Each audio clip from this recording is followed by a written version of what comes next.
തിരിച്ചു വരുമോ? തിരിച്ചു വരാൻ ഇമോഷണൽ ടച്ച് ഉള്ള ഒരു പടമാണ്. ജിത്തു ജോസഫ് കൂട്ടുകെട്ടിൽ നേരുന്ന റിലീസ് നമ്മുടെ എല്ലാവരെയും പ്രതീക്ഷ ദൃശ്യത്തിനേക്കാളും വലിയ മികച്ചൊരു ഹിറ്റ് ഇതാകുമോ, എന്നാൽ അതിലുപരി നമ്മുടെ പഴയ ലാലേട്ടനെ നമുക്ക് തിരിച്ചു കിട്ടുമോ? നമുക്ക് പ്രേക്ഷകരോട് തന്നെ ചോദിക്കാം. പഴയ ലാലേട്ടൻ എവിടുന്ന് പോയിട്ടൊന്നുമില്ല. പഴയ ലാലേട്ടൻ അവിടെ തന്നെ ഉണ്ട്. ആ 2-3 കഥകൾ മോശമായത് കൊണ്ടാണ് അങ്ങനെ സംഭവിച്ചത്. ഇപ്പൊ ഒരു നല്ല കഥ കിട്ടി, ആ ലാലേട്ടനെ നമുക്ക് തിരിച്ചും കിട്ടി. ലാലേട്ടൻ തിരിച്ചു വരവാണ്. നല്ല പടം. എങ്ങനെയുണ്ട് വക്കീൽ വേഷത്തിൽ? വക്കീൽ വേഷത്തിലെ കസറി ഫസ്റ്റ് ഹാഫ് ഒരു ഡീറ്റെയിലിംഗ് ആയിട്ട് വന്ന് നല്ലൊരു അത്യാവശ്യം തരക്കേടില്ലാത്തൊരു ഇന്റർവെൽ വന്നിരിക്കും. സെക്കൻഡ് ഹാഫ് എന്ന് പറഞ്ഞാൽ ലാലേട്ടൻ അണ്ണാക്കിലടിക്കുകയാണ്. അത്ര നല്ല രീതിയിലെ പെർഫോമൻസ് ആണ്. നമുക്ക് ഇമോഷണലായിട്ട് കണക്ട് ചെയ്യാൻ പറ്റുന്ന രംഗങ്ങളൊക്കെ ഉണ്ട്. അവസാനമൊക്കെ ആകുമ്പോൾ നമ്മളെ കണ്ണ് നിറങ്ങിയോത്തൊക്കെ രീതിയിലുള്ള സീൻ വരെ ഉണ്ട്. ട്വിസ്റ്റ് ഉണ്ടായിരുന്നു. ചെറിയ ട്വിസ്റ്റ് ഒക്കെ ഉണ്ടായിരുന്നു. പുള്ളി എൻഗേജ്ഡ് ആയിരുന്നു. ലാഗ് ഒന്നും ഫീൽ ചെയ്തില്ല. ഫാമിലി ഡ്രാമയാണ്. എല്ലാവർക്കും പടം ഹിറ്റ് ആവും. പുള്ളി സാറ്റിസ്ഫൈഡ്. പഴയ ലാലേട്ടനാ കണ്ണുകളോട്ട് മായാജാലം തീർക്കുന്ന മനുഷ്യൻ വന്നു. ഒരു സംശയം വേണ്ട, അടിപൊളിയായിട്ടുണ്ട്.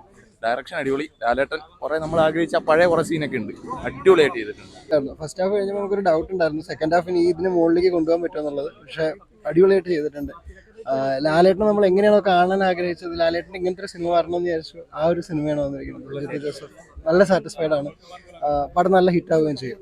റിവ്യൂവിൽ എന്താണോ പറഞ്ഞത് അത് കൃത്യമായിട്ട് അവർ ഡെലിവറി ചെയ്തിട്ടുണ്ട്. അതായത് ഇമോഷണൽ കോർട്ട് റൂം ഡ്രാമ എന്ന് നിങ്ങൾ പറയുമ്പോൾ നമ്മൾ സാധാ സിനിമ കണ്ട കോർട്ട് റൂം ഒന്നും അല്ല. കാരണം വളരെ റിയൽ ആയിട്ടുള്ള ഒരു സംഭവം കാണിക്കുന്നത് എന്ന് പറഞ്ഞാൽ നമ്മൾ ഇതുവരെ സിനിമയെ കണ്ടിട്ടുള്ളത് ആ കോടതിക്കകത്ത് പ്രതിക്കൂട്ടല്ല, ആ കൂട്ടിനകത്ത് നിന്നിട്ട് എല്ലാവരും അഡ്വക്കേറ്റിനെ നോക്കിയായിരിക്കും സംസാരിക്കുന്നത്. ഇതിൽ കാണിക്കുന്നുണ്ട് ജഡ്ജിയെ നോക്കി വേണം സംസാരിക്കാൻ.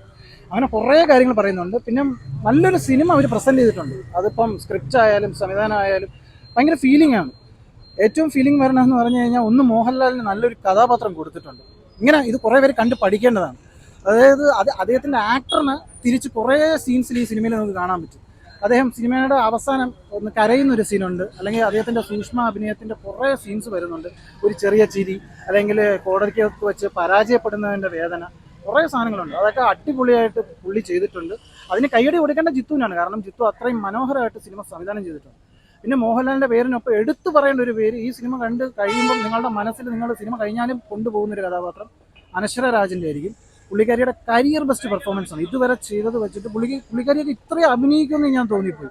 അത്രയും ഫീലായിട്ട് എന്ന് പറഞ്ഞാൽ ഈ പുള്ളിക്കാരിയാണ് ഈ സിനിമയിലെ മെയിൻ പാർട്ട്. പുള്ളിക്കാരിയുടെ അഭിനയം പാളിപ്പോയ പടം പാളും. പക്ഷെ പുള്ളിക്കാരി കിട്ടിലുമായിട്ട് ചെയ്തിട്ടുണ്ട്. പിന്നെ സിദ്ദിഖ് കൊള്ളാം, പ്രിയാമണി കൊള്ളാം, ഒരുപാട് പേരുടെ മികച്ച പെർഫോമൻസ് കാണാം. 2.5 മണിക്കൂറിൽ സിനിമയുടെ ഫസ്റ്റ് ഹാഫിൽ തന്നെ കോടതി രംഗങ്ങൾ അവർ എസ്റ്റാബ്ലിഷ് ചെയ്യുന്നുണ്ട്. പക്ഷെ ഒരു നിമിഷം പോലും ബോറടിക്കില്ല. ഒരു ക്രൈമാണ്, എന്ത് ക്രൈമെന്നൊന്നും പറയുന്നില്ല. പക്ഷെ ആ ഒരു ക്രൈം എന്ന് പറഞ്ഞു കഴിഞ്ഞാൽ നമ്മൾ ദിവസം പത്രത്തിൽ കാണുന്ന ഒരു സംഭവമാണ്. ലാലേട്ടൻ്റെ ഒരു തിരിച്ചു വരവാണത്. Class movie. ജിത്തു ജോസഫിന് ഒന്നും പറയാനില്ല. ഇതാണ് യഥാർത്ഥ നേരം എന്ന് പറയുന്നത്. അതുപോലെ തന്നെ ലാലേട്ടൻ്റെ റോൾ ആർക്കും ചെയ്യാൻ പറ്റില്ല. ഈ ആറാട്ടനും ഒരു പ്രസംഗം കാണുന്നതൊക്കെ ഉണ്ട്. യവനൊക്കെ പോലുള്ളവന്മാരാണ് ഇതൊക്കെ തുലയ്ക്കുന്നത്. സത്യം പറഞ്ഞു കഴിഞ്ഞാൽ കാണണം, കണ്ടിട്ട് വേണം നിങ്ങളത് പറയാൻ അഭിപ്രായം. ഒരു രക്ഷയുമില്ല, അടിപൊളിയാണ്. സത്യം പറഞ്ഞു കഴിഞ്ഞാൽ ക്ലൈമാക്സ് ഒക്കെ എന്ത് ഒന്നും പറയാനില്ല, വേറെ level suspense. Okay, Jeethu Joseph, Mohanlal സാറിനും ആന്റണി പെരുമ്പാവൂർ സാറിനും നല്ലൊരു മോഹൻലാലിന്റെ തിരിച്ചു വരാം. തീർച്ചയായിട്ടും. സ്ക്രിപ്റ്റ് വൈസ് എങ്ങനെയുണ്ടായിരുന്നു? എൻഗേജിംഗ് ആയിരുന്നു. കോർട്ട് റൂം ഡ്രാമ ഇത്ര കൊണ്ടിട്ടുണ്ടല്ലോ, ഇത് തീർച്ചയായും വ്യത്യസ്തമായിട്ടാണ്.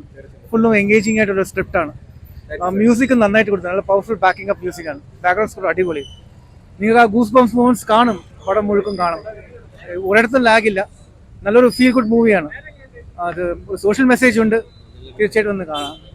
ബ്ലോക്ക് ബസ്റ്റർ ആണ്. നല്ല പടമാണ് കേട്ടോ. ഏട്ടൻ്റെ ഒരു കംബാക്ക് എന്നൊക്കെ പറയാം. ഇമോഷണലായിട്ട് ഭയങ്കര കണക്ട് ആയിട്ടുണ്ട്. ആ BGM ആയാലും ഗൂസ് ബംസ് ഒക്കെ അടിക്കുന്നുണ്ട്. ഫസ്റ്റ് ഹാഫിൽ തന്നെ അടിപൊളി ഒരു സീനുണ്ട്. അതൊക്കെ കേട്ട് കൈയടിച്ച് പരുവായി.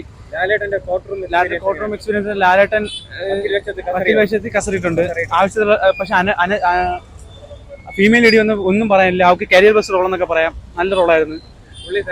സാറ്റിസ്ഫൈഡ് ആണ് ചേട്ടാ. ദൃശ്യ ലെവലൊന്നും നമുക്ക് പറയാൻ പറ്റില്ല. വേറെ ഒരു court room drama, emotional court room drama. ലാലേട്ടന്റെ തിരിച്ചറിവെന്ന് പറയാൻ മാത്രം അതിന് മാത്രം ചലഞ്ചിങ് ആയിട്ടുള്ള റോളല്ല. ലാലേട്ടന് ചലഞ്ചിങ് ആയിട്ടുള്ള റോളല്ല, പക്ഷെ വൃത്തിക്ക് തന്നെ ചെയ്തിട്ടുണ്ട്. ട്രെയിലർ കണ്ട് എക്സ്പെക്ട് ചെയ്യുന്ന എന്താണോ അത്ര തന്നെ ഉള്ളൂ സിനിമ.